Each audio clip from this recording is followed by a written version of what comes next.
All Great. right, Thank you Tim, so much. Yes. give us a intro on the holiday FBA news and updates, would you? Yeah. So obviously, those incentivized reviews is kind of one of the biggest ones that we encountered very recently. But let's go into some other things that are affecting all people who are deciding to jump onto Amazon for the first time, or let's say if they're seasoned, what things are different this year. So let's start with the FBA shipping policy for new FBA users. Amazon announced if you have not completed your first shipment to Amazon before October 10th, 2016, which was 3 days ago, we invite you to start shipping to Amazon after December 19th. So, and that's right from Amazon.com when you try to sign up for Amazon Seller Central. And I have a feeling the reason why this is they don't want inexperienced folks sending in product that's not properly prepared and clogging up the massive amount of product they're going to begin receiving for the holiday season coming up. Don't you agree, Tim? Yes, that's exactly the reason. They, time and time again, I mean, we've been doing this a number of years, and it's just every year it gets worse. You know, Amazon opens up more and more warehouses, million square foot warehouses to receive, organize, and ship and distribute your inventory, but it never seems like it's enough. And they always get, I, this is they always get slammed. You know, they get tons of shipments in and just do not have the facilities to be able to handle all of it, and they just can't deal with small sellers who are just starting to do FBA, looking for that turn and burn product, something where they can just ship it in, not care too much about it. Amazon kind of ignores little policy infringements. They want sellers that know what they're doing and that have done well before. They don't want people who are just looking to get in for the holiday season and get out really quick. So yeah, I'm sure that's really the reason why Amazon has done this. And this isn't anything new either. Amazon has done this the last year or two as well. It's just it seems like there's more FBA sellers this year than there ever have been before, and it's just been a bigger deal this year. Especially people who say, "Oh, I was just buying a bunch of inventory," and I've seen stories like this where people are buying all this inventory and they're about to send it in, but because they haven't shipped anything to FBA, Amazon says, "Nope, try again next year." So it's too late now if you were planning on using FBA. Tim, it's no wonder why more people are jumping on FBA because we see it all the time with our clients. Those that choose to use FBA drastically increase their sales, and the average is a 30% increase. But one of our larger clients has been experiencing 200% increase in sales from going from fulfillment by merchant to fulfillment by Amazon, just by going all in on FBA. But Tim, let's learn about the FBA storage fee increase going into the holiday season. Yes. So if you plan on shipping inventory into Amazon, Amazon recommends that you only ship in products that will sell through the holiday seasons and season, and wait to ship inventory that's meant for after the holiday season until that December was it 19th date that was on the previous one. Yep. So they say don't ship in anything for January or February or beyond until December 19th, because then they'll actually be able to handle all those inbound shipments, and to help prevent you from deciding to put things to have things stored in there for a long period of time. They have drastically increased their monthly storage fee limits. So you'll see that for standard size packages, it used to be, January through September, it costs 54 cents per cubic foot to store your product there, and that's a monthly charge. October to December, it used to be 72 cents per cubic foot, and that has been increased to $2.25 per cubic foot. That's huge. They've never had a price increase like this before. Oversized products, the increase isn't as drastic, but you can see January to September, it still will stay at 43 cents per cubic foot. But October to December, it's gone from 57 cents to $1.15. So So yeah, that's big. Amazon wants you to turn your inventory. yeah, don't just be storing stuff in their warehouse. They need the space to move the stuff around and get it out to folks that are placing all their orders. But with this increase of storage, there's a decrease.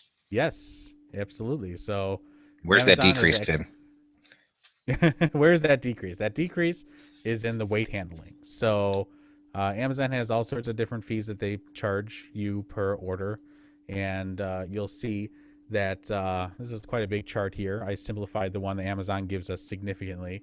So you can pause, take yourself a screenshot. We'll make this video available later.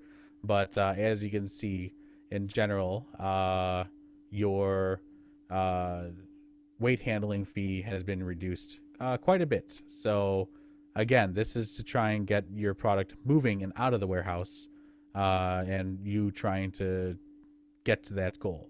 So, probably the most common thing, the most common tier that we see being sent into Amazon is something that's 1 or 2 pounds.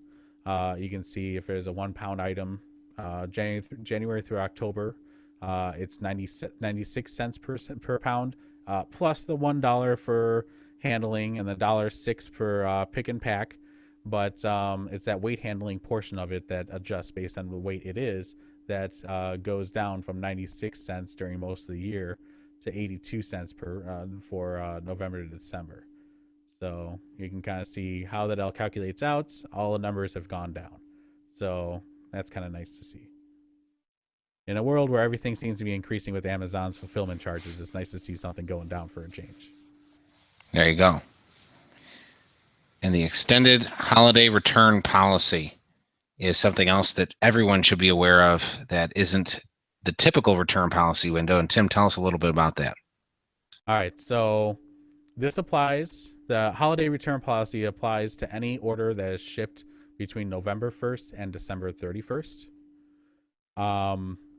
Basically, Amazon says that any order that has been shipped between those dates has a return acceptance date until January 31st of the following year. And this applies across the board. So whether you're using Amazon's FBA program where Amazon handles all your returns, or if you're a merchant fulfilled, that's FBM, fulfillment by merchant seller, you need to accept returns all the way through January 31st.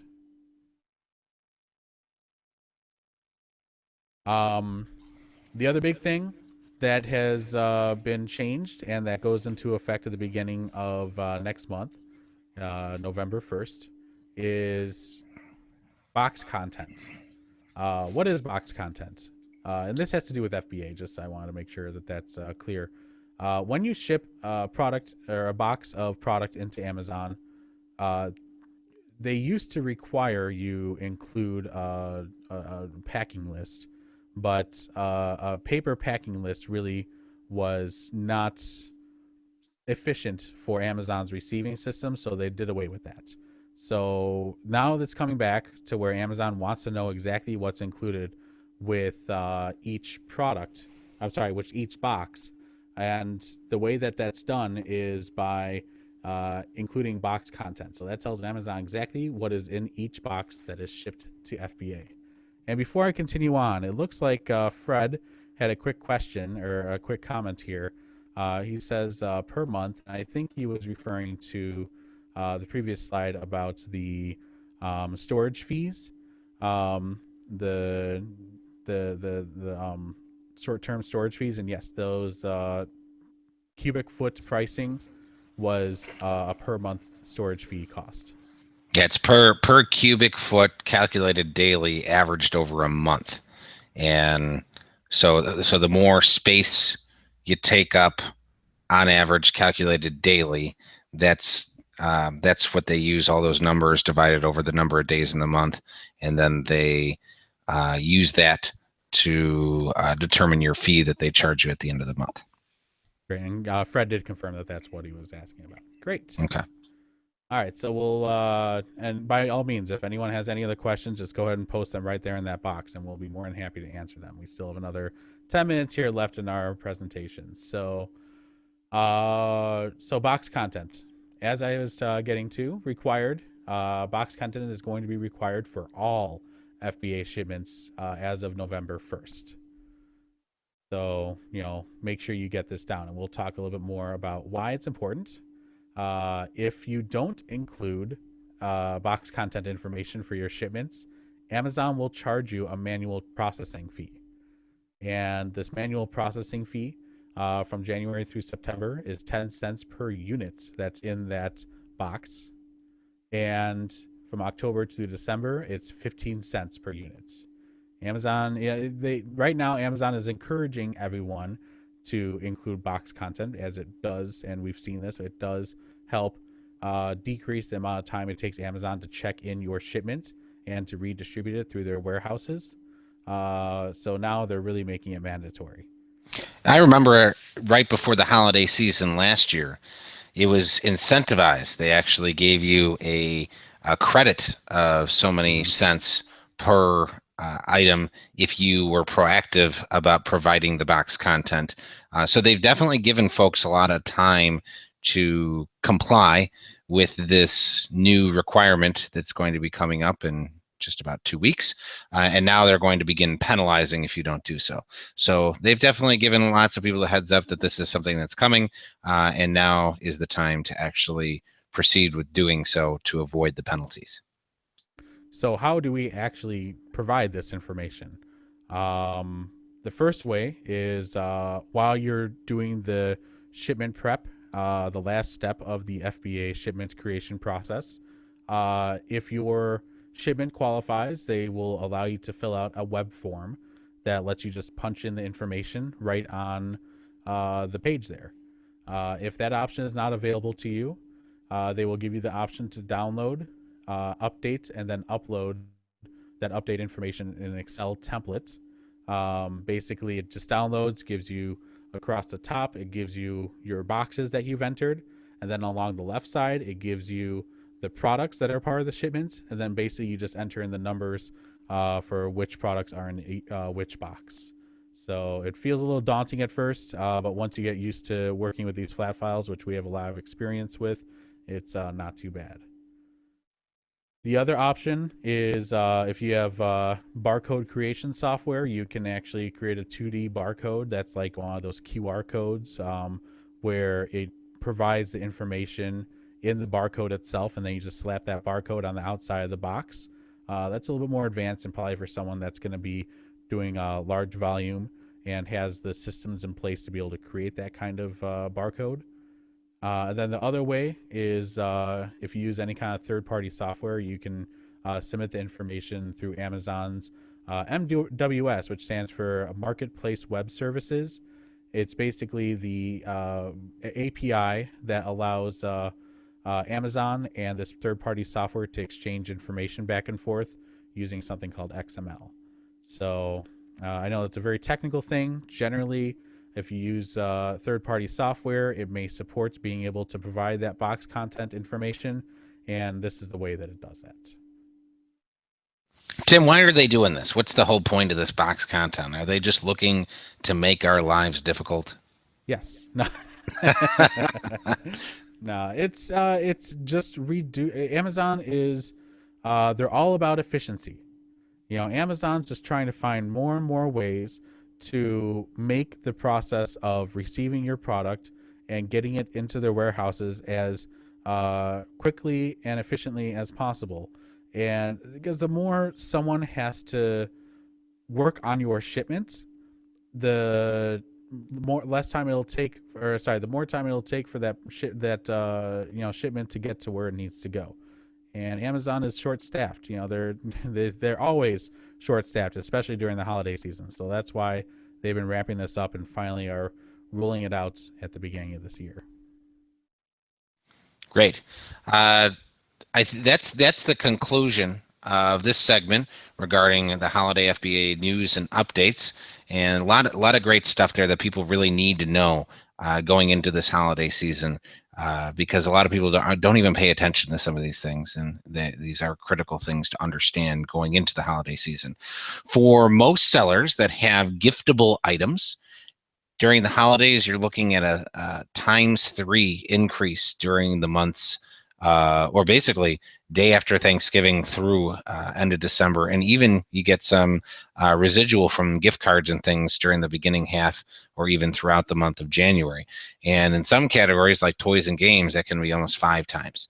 So there's a lot of activity that's happening on Amazon during that holiday season. That's just so important to be in if you have something that is a giftable item. Now, if you have something that's just regular, let's say, household item that just gets replaced, like let's say a furnace filter or something like that, you're not going to see a huge increase because of the holiday season for any reason. But if it's something that that is giftable, you're definitely going to see a huge increase there. And you got to prepare. You got to get your stuff in. And we even tell people that have those types of products that you have to be sending them in now, because you try and send in during the month of November, everybody else is sending in during that month, and it can take weeks for your product to become available on Amazon, and you could be missing that prime window of day after Thanksgiving through end of December, and you don't want to miss any of those days, especially a giftable item, 3 times to 5 times as much, and anticipate for that. Get that product in there, so this way you can really make a killing and increase your bottom line.